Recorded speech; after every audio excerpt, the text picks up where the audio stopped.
Hello and welcome to WMT Reviews. I am Wise Man Tanofsky, and today we're moving on to the next part of our 11 Doctors series with this, the Fifth Doctor.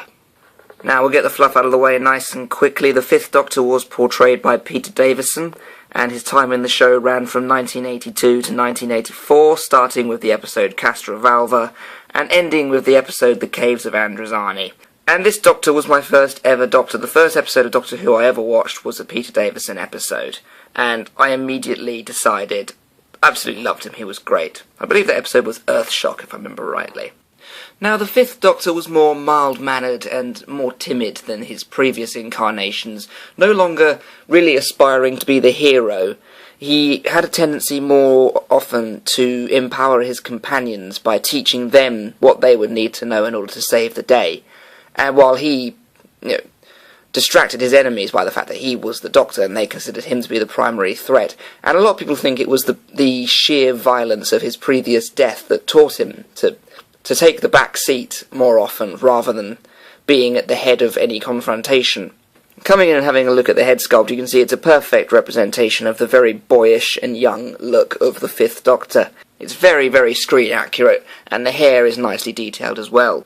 Coming down to the actual attire itself, you can see it's 100% screen accurate. You have the cricket jumper, the cricket jacket, even down to the little stick of celery there on the left-hand side. Even his trousers have been nicely patterned all the way down to his little plain white cricket shoes.